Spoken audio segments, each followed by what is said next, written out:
They say no reunion lasts forever, but few imagined it would come in the form of a letter. On a crisp London morning, Ringo Starr reached for his morning tea and opened an envelope stamped with the familiar Apple Corps logo. Inside lay a brief somber note: at next year's Beatles hologram concert in Hyde Park, celebrating 60 years since their debut, only John, Paul, and George would appear via digital avatars. No mention of Ringo's likeness, no seat at the virtual drum kit. It was a small slip of paper, yet it cut deeper than any barbed press quote ever could. For Ringo, whose very heartbeat has echoed the backbeat on hits from Come Together to Octopus's Garden, the omission felt like erasure. He stared at the letter, voice catching as he read the single line: "We regret that the holographic lineup must focus on the 3 founding songwriters." No apology. No space for his 3.5-minute solo recollections that once shaped the world's soundtrack. In that instant, Ringo felt decades of loyalty and laughter slip through his fingers. To outsiders, Ringo's new role as elder statesman of rock might seem cushioned by awards, accolades, and the love of millions. But this was different. It was official, etched in ink on corporate letterhead. The invitation had already gone out to Sir Paul McCartney's circle and the Lennon estate for John's CGI performance. For George, long gone, his digital self would strum While My Guitar Gently Weeps Under Violet Skies. But Ringo would watch alone, his cymbals silent. It wasn't the first time Ringo felt the pang of being overlooked. In the Beatles' early years, anecdotes recall him ducking under stage monitors to hide tears when managers touted Lennon and McCartney as the songwriters. George often stood on the periphery too, but his songwriting brilliance eventually forced the world's attention. Ringo's contributions, his unique fills, his quiet humor, his jubilant shout of peace and love, were recognized in passing moments but rarely accorded the weight they deserved. After unpacking the letter, Ringo stepped onto his terrace overlooking the Thames. The morning fog clung to the water as his mind drifted. He remembered a winter's day in 1967, bundled in scarves, chasing John and Paul through Abbey Road studios. They'd teased him about showing up in their photos without consent, even erasing his footprints from covers. Yet he'd laughed it off, the easygoing Liverpudlian who always kept the band together when tempers flared. He sipped his tea, steam curled around his Beatles ring, his initials in swirl of platinum. His gaze settled on the album covers lining the shelves behind him: Sgt. Pepper's Kaleidoscopic Madness, the towering Beatles monument over Abbey Road's zebra crossing, the stark white purity of the White Album. Each vinyl carried the imprint of 4 hearts beating in sync. Now only 3 would return. Later that afternoon, Ringo convened a video call with Olivia Harrison, widowed and wise. As the documentary host and custodian of George's legacy, she offered comfort laced with candor. "It's not about drums," she told him gently. "It's about the songwriters. But you know, my George would never let them do that if he were here." Her words were balm and blade. She reminded him that his spirit transcended any virtual stage but also fueled his resolve. He would remind the world that the Beatles were more than melody and verse. They were rhythm, heart, laughter. News of the hologram lineup leaked within hours. Headlines blazed: Beatles reunion shocks fans as Ringo snubbed, and why Starr's missing from the virtual Fab Four. Social media buzzed with outrage. Bring Back Ringo trended as fans rallied behind the drummer whose fills had become gospel to a generation. Yet official statements remained stern. Apple Corps defended their choice, citing a focus on the principal songwriters. The word regret appeared twice, but never once did they acknowledge Ringo's 19 chart toppers or his co-writing credits on cult favorites like Don't Pass Me By. By evening, Ringo took refuge in his home studio. Beside his drum kit, guitars and pianos beckoned. He set up a camera and recorded a short video. No drums, just him, hat tipped over his eyes, voice calm but resolute. "I've been in this band since day one," he said. "I kept the beat, I sang the songs, I kept you all smiling. To be left out hurts, sure, but our fans know the truth, that the Beatles were 4 boys from Liverpool, and they were nothing without my beat." He uploaded it unlisted, emailing the link to close friends and his PR team. The world would see soon. That night, Ringo lay awake, memories swirling like a kaleidoscope. The Liverpool Cavern's shaky lights, the Beatles' first US tour mania, the press hounds chasing them through LAX. He recalled Mockingbird at Tittenhurst Park, the rooftop concert atop Apple Corps. Every moment had pulsed with 4 hearts. Now, one would beat only in flesh and blood, no hologram to share the stage. In the depths of early morning, Ringo made a decision. He would not quietly concede. He would craft a new message, a song, perhaps, an anthem of unity that bore his signature backbeat. If the hologram show would erase his image, he would fill the world's airwaves with his truth. The band might move forward without him in digital form, but he would remind them all why the Beatles needed Ringo Starr. Within hours of posting his quiet declaration, Ringo's video clip rippled across social media like a drumbeat, echoing through a cavern. Fans swarmed Apple Corps' channels, demanding an explanation for his omission. Journalists phoned his agent, desperate for comment, while headlines wrestled with corporate speak, focus on founders, and songwriter-only directive. Ringo felt the tide of public sentiment shifting beneath his feet. He watched notifications flood his phone, heartfelt messages from lifelong fans, YouTubers dissecting every drum fill he ever played, and music historians posting video essays reminding the world that without Ringo, it just wouldn't groove. The next morning, his inbox held an official response from Apple Corps' legal team, a terse apology for any unintended hurt, but no promise of reinstatement. They reiterated corporate policy, claiming the holograms required scripting and licensing tied to songwriting credits. Ringo read the letter in his living room, the early sun glittering on his drumsticks hung like trophies on the wall. He closed the envelope, fingertips trembling with both frustration and determination. He realized that to reclaim his place, he'd need more than public outcry. He'd need to take the narrative into his own hands. Within days, his manager arranged a meeting with Paul McCartney's camp. Over green tea in a quiet London office, Paul's team extended a diplomatic olive branch, a private jam session to honor the Fab Four's spirit, and record a sub-song for the hologram show's closing credits. It would not restore Ringo's likeness, but it would ensure his rhythm beat alongside the digital John, Paul, and George. Ringo listened as the proposal unfolded on silver platters of carefully chosen words. He felt gratitude for the gesture and disappointment in the limitation. When he finally spoke, his voice level but firm, he said, "I appreciate wanting to include my music, but my face, my persona, that's where our heartbeat lives. I can't just be the invisible drummer." Paul's representatives nodded, acknowledging the point. They promised to relay his wish up the chain, hinting at behind-the-scenes negotiations between estates, tech vendors, and creative directors. Ringo left the meeting with cautious optimism. The public needed to see unity among the Beatles, he believed, but also the authenticity that only a four-part harmony could deliver. In the meantime, Ringo turned to his own art. He booked sessions at Henson Recording Studios in Los Angeles, assembling a tight band of session players and longtime friends. He dusted off half-finished song ideas tucked away since his last solo album. One melody stood out, a mid-tempo pop-rock groove underscored by a skittering hi-hat pattern, a melodic nod to his work on Octopus's Garden. He wrote lyrics that spoke directly to his current moment, verses recalling shadows of exclusion and a chorus swelled with defiance. "You can erase my image, but you can't mute my song. I'm still here, right where I belong." In the control room, adorned with gold records and Polaroids of bygone sessions, Ringo guided the musicians through each take with playful energy. He punctuated lines with his trademark wit, "Hold that beat like we're chasing sonic sailors across the sea." As the final chorus built into a triumphant drum fill, the engineer leaned forward and whispered, "Sir, this is vintage Star magic." Ringo beamed, feeling the familiar rush of an artist reclaiming his voice. By late afternoon, rough mixes populated the studio's private server. Ringo's manager organized a listening party at a West Hollywood loft, inviting close friends, former bandmates, and a handful of music journalists. As guests filtered in, the air buzzed with curiosity. When the track titled 4 Beats Strong began, room lighting dimmed, and listeners were enveloped by the groove. The lyrics landed like carefully aimed drumsticks, and when Ringo's raspy bridge hit, many wiped away tears. Cheers erupted at the song's close. People leapt to their feet, applauding as if they'd just heard the Beatles reunite. Video clips of the listening party leaked online, and 4 Beats Strong went viral overnight. Fans uploaded lyric breakdowns, drummers created tutorials for the signature fills, and music blogs hailed it as Ringo's most potent solo in decades. Even brand new listeners discovered the track, drawn in by its blend of nostalgia and raw emotion.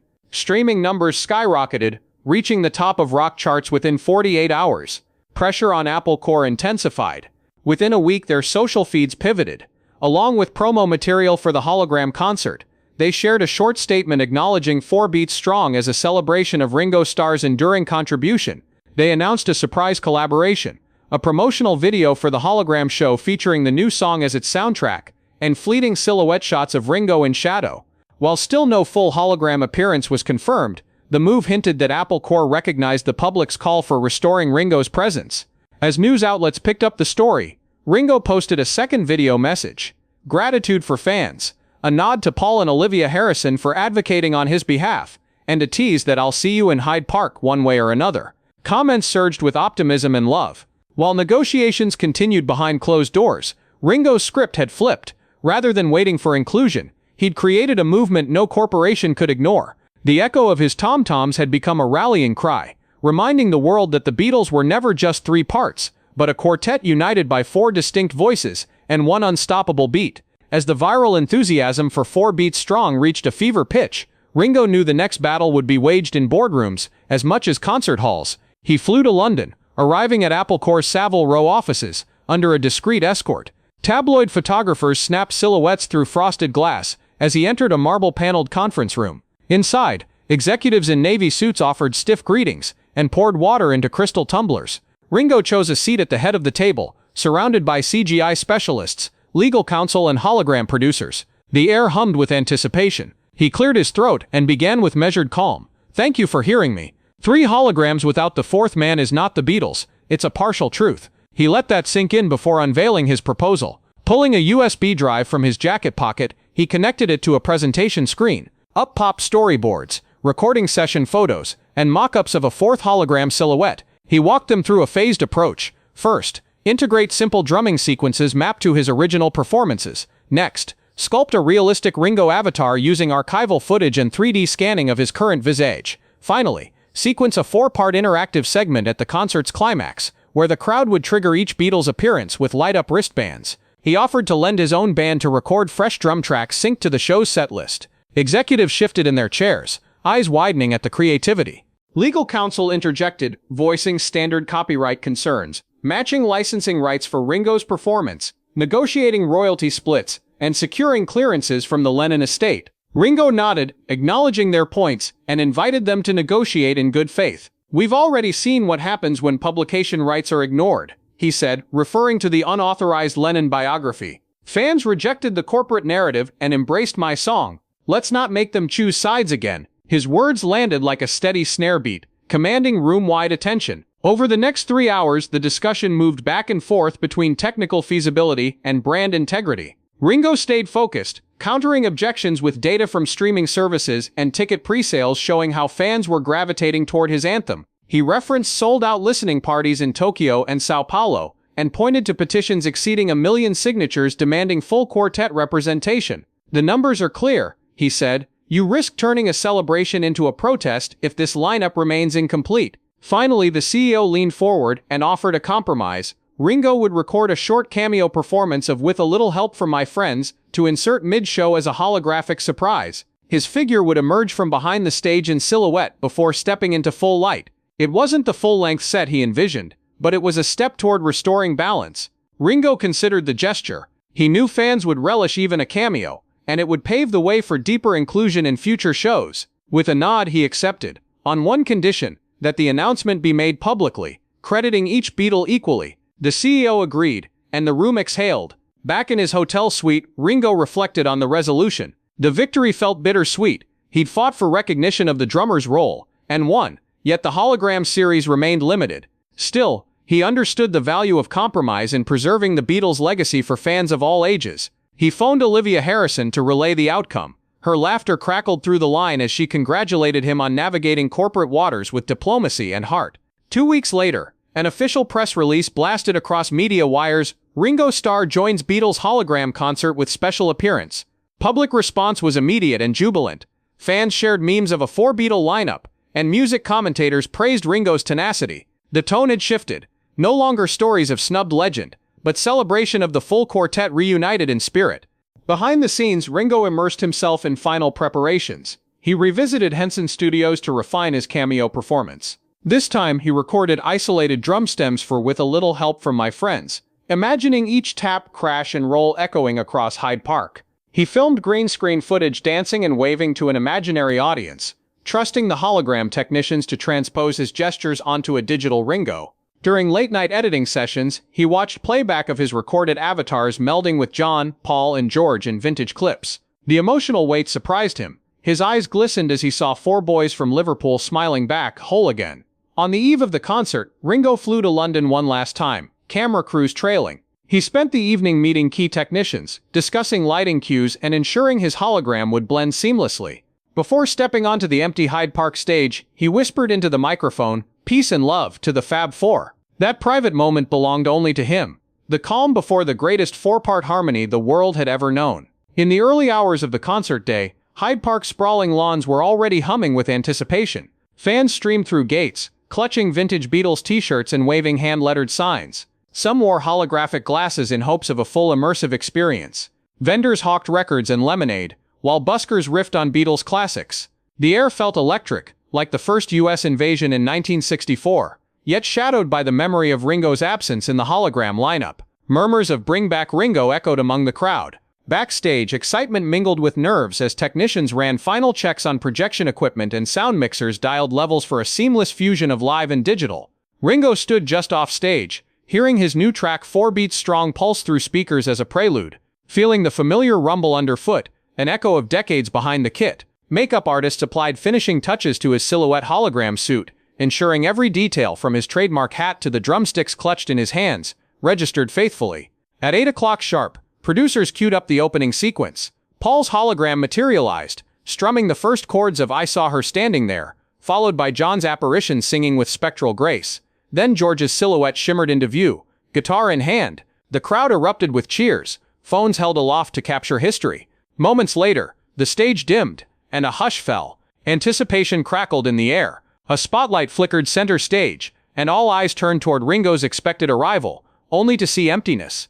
The audience's cheers wavered into puzzled murmurs. Just when confusion threatened to overshadow excitement, a rhythmic thump reverberated through the speakers. A pre-recorded drum count-in sounded, and then, subtly, Ringo's hologram emerged from the shadows, a ghostly figure mirroring his real-time drumming. His digital likeness pounded a crisp beat into "With a Little Help from My Friends," triggering thunderous applause.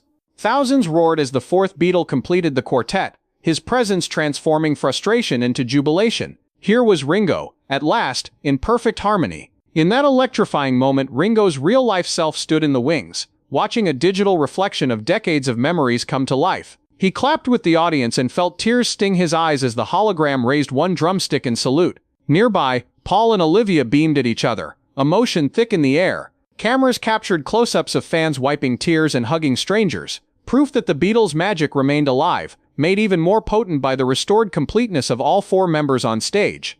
After the set, Ringo walked onto the real stage to greet fans and reflect with his bandmates. As cameras rolled, he wrapped Paul in a bear hug and shook hands with each holographic technician. Monitors displayed overlays of the live crowd and the digital avatars performing in seamless unison. Reporters pressed for quotes. "How does it feel to make history again?" asked a BBC correspondent. Ringo's answer was simple: "It's about unity, keeping the heartbeat alive for everyone." Media coverage the following day captured the dual narrative: triumphant reunion and corporate compromise. Headlines read, "Ringo revived on stage," while analytical pieces examined how fan activism compelled Apple Corps to recalibrate its vision. Music critics dissected the synergy between analog drums and digital projections. Social media polls showed over 90% approval of the restored lineup. The story dominated morning shows, and radio DJs spun "With a Little Help from My Friends" in tribute. Fans responded with renewed passion. Street art murals appeared overnight portraying Ringo behind a brick wall that split open to reveal him at the drum kit. Online tribute albums compiled fan covers of Ringo's famous fills. Charity drives sold drumstick-shaped memorabilia, raising funds for music education programs he sponsored. In London, a flash mob drummer collective performed a sudden rendition of the Beatles' hits on Piccadilly Circus steps, celebrating the power of one man's persistence. For Ringo, the day closed with a sense of vindication that resonated deeper than any applause. Back in his hotel room, he reflected on the journey from an overlooked letter to the flood of global messages that followed his viral song. He read fan letters from 4-year-olds drawing him at the kit, from veterans recounting how Beatles drums had shaped their lives. He smiled, realizing that his groove had never truly been silenced. Even in a digital age, the heart of the drummer kept beating. As night fell over Hyde Park, thousands remained at the fences, lighting lighters and phone torches to the rhythm of Ringo's tribute anthem. His responsibility to the band, past, present, and future, had been affirmed. And though the hologram concert would roll on for decades, every shimmer would echo 4 heartbeat drumsticks, reminding the world that true Fab Four magic demands the total harmony of all its parts. The morning after the hologram concert, Hyde Park looked almost ordinary again. Empty stage platforms, scattered confetti, and workers loading crates. But for Ringo, the world seemed brighter. He boarded a helicopter bound for his studio in Los Angeles, still hearing the roar of the crowd and the echo of his digital drum accents.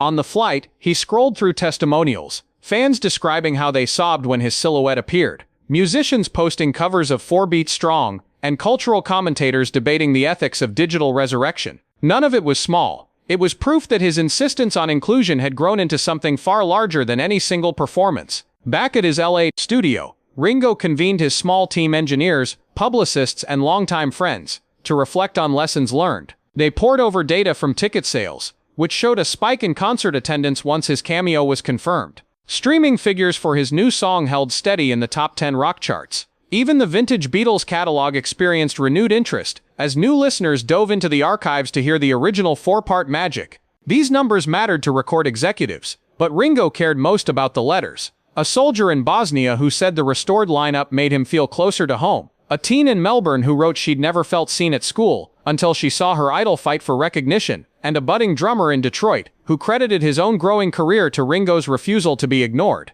Amid these reflections, Ringo crafted an invite-only event, a thank-you concert at a small Liverpool venue near his old childhood home. He booked a modest stage with a stripped-down band. No holograms, no pyrotechnics. Just a simple gathering of friends, collaborators, and local fans who'd been there from the start.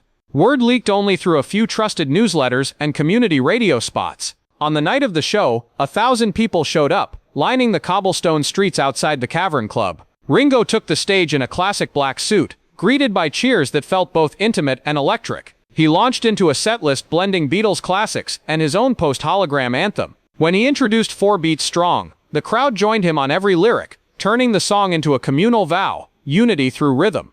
That weekend, Ringo invited a handful of video bloggers and podcasters to discuss what had happened. He spoke candidly about the value of persistence, the importance of knowing one's worth, and the responsibility artists have to protect their legacies. He recalled the first letter he'd received, the one from the novice stunt performer, and how it had crystallized his purpose. "If I can't change the world with a drum fill," he joked, "maybe I can at least change how we welcome each other on stage." Listeners connected with his humility and passion, and clips of the interviews racked up millions of views, spreading his message to every corner of the globe. Meanwhile, Apple Corps announced that future hologram shows would rotate Ringo's cameo into multiple songs, and a full prototype of his digital avatar was slated for 2027. Ringo welcomed this evolution, but reminded fans that the heart of any performance belonged to the live musician. He began designing a traveling exhibit, an interactive display featuring his original drum kit, VR headsets allowing fans to step into Beatles recording sessions, and archival footage showing how the group evolved. His hope was to offer a tactile sense of belonging, where anyone could feel the thrill of being part of something larger than themselves. In the months that followed, Ringo undertook a global outreach tour with his foundation Peace and Love, his calendar filled with stops in Tokyo, Johannesburg, Rio, and beyond. At each location he led drumming workshops for underprivileged children, tore up a patch of turf to plant olive trees, symbolizing unity, and held open story circles where attendees could share their own experiences of exclusion and acceptance. When asked why he devoted so much energy to these projects, he'd smile and say, "I'm just passing on the beat of compassion I wish I'd felt on that first cheers of existence." The impact was tangible. In Johannesburg, teenagers who'd never met a rock legend learned how timing and trust shaped an ensemble. In Rio, local artists painted murals of 4 silhouetted drummers, each figure representing a different era of Ringo's journey. Social workers reported that participation in his workshops boosted self-esteem and fostered team-building skills. Those outcomes mattered deeply to Ringo. They proved that the bond between artist and audience could transcend entertainment and spark real-world change. As 2026 dawned, Ringo settled into writing his memoir, Rhythm of Inclusion. He chose to interweave stories of the Beatles' early camaraderie with recollections of modern collaborations, framing his life as a testament to the power of welcome. He dedicated chapters to the letter he received after the concert, to the moment he stood alone backstage, and to every fan who rose to defend him with hashtags and heartfelt posts. Across each page he emphasized one theme, that belonging is not granted by talent alone, but by the simple choice to honor every voice. He planned to reflect on the harmony of live and digital realms, acknowledging that while technology can resurrect images, only human connection can resurrect hearts. His closing lines would invite readers to examine their own stages, family, work, community, and ask themselves who they might be overlooking. In doing so, Ringo hoped to leave a legacy louder than any amplified drum beat, a world where inclusion resonates long after the final note fades. In his final chapter, Ringo paused to consider the arc of his journey. From the small embarrassment of a letter excluding his likeness to the thunderous ovation that greeted his digital return, he had navigated corporate halls, rallied millions of fans, and reminded the world that 4 parts are needed to complete the Beatles. His new playbook, written in sweat and perseverance, offered lessons for musicians, artists, leaders, and everyday people. But beyond memoirs and manifestos, his true ambition was to reshape the way communities welcome newcomers. He envisioned the traveling exhibit as more than a museum piece. He saw it as an incubator for conversation. Visitors would stand behind the drums, feel the weight of sticks, hear echoes of recording sessions, and know that belonging begins with opening a door. Each vintage artifact would sit alongside interactive stations encouraging participants to share stories of exclusion or acceptance. The exhibit's final room would feature a wall of testimonials, a living honor roll of voices who found confidence after hearing Ringo stand up for himself. Meanwhile, his recordings continued to thrive. 4 Beats Strong reached platinum status in multiple countries, not just as a song but as a symbol of agency. New recordings of With a Little Help from My Friends with his cameo drums climbed radio playlists, while reissued editions of Beatles albums now featured liner notes acknowledging Starr's role in shaping the group's sound. Even digital streaming platforms adjusted metadata to list Ringo Starr prominently, rather than relegating him to a secondary credit. These small shifts mattered because they recognized that rhythms matter as much as riffs. Ringo's influence spread to other fields. Educators cited his example when designing classroom culture, using drumming circles as icebreakers to teach collaboration. Business executives invited him to keynote conferences on leadership, where he spoke of the importance of inviting new team members to contribute their unique beat, rather than expecting them to simply follow the existing tempo. Nonprofit leaders reached out for guidance on community engagement, asking how they could foster environments where everyone, like a drummer in a band, could find their voice. Yet for Starr, the most meaningful echoes came from quiet corners of the world. He read letters from elderly residents of a nursing home who sang Beatles songs after his workshops, men in a rehab center who taught each other to keep time as a form of collective therapy, and teachers in refugee camps who tapped out rhythms on makeshift drums under his name. These stories reminded him that belonging could be sparked by a shared beat or a simple word of welcome. As he penned his final acknowledgments, Ringo included members of his family, friends, bandmates, and the fans whose cheers had carried him back from isolation. He thanked the engineers who had coaxed new drum tracks from vintage tapes, the visual artists who preserved his silhouette for the hologram show, and the countless fans who raised their voices in solidarity. His closing sentiment offered both gratitude and an invitation. May you find the courage to demand your place at any table, stage, or canvas where ideas and dreams are shared. And when you see someone new, offer them a seat, hand them an instrument, or simply say hello, because every heart deserves its beat. When Rhythm of Inclusion was published in early 2026, it became more than a celebrity memoir. It became a blueprint for empathy and action. Bookstores hosted drumming circles at launch events. Libraries organized community forums around its themes, and hospital wards played audio excerpts to soothe patients. In countries where social divides threatened stability, local leaders translated the book and adapted its principles to promote ethnic reconciliation and youth engagement. The simple truth that a single omitted voice could spark a global movement resonated across cultures. Ultimately, Ringo Starr's story stands as a testament to the power of insisting on inclusion. It reminds us that erasing any part of a whole diminishes everyone. Whether you're an aspiring musician, a corporate manager, a teacher, or a neighbor, you have the choice to learn from his example, to speak up when someone is discounted, and to open doors when you hold the keys. In an era of digital illusions and fragmented communities, his message rings clear. Authenticity, respect, and unity outlast any hologram. So raise your hand to welcome the newcomer. Extend a beat of encouragement. Trusting every person you include adds richness to your song. As the final applause faded from Hyde Park and the holograms powered down, one truth remained. The heartbeat of the world grows stronger when every drummer has a seat at the kit. May we all carry his rhythm forward. Peace, love, inclusion.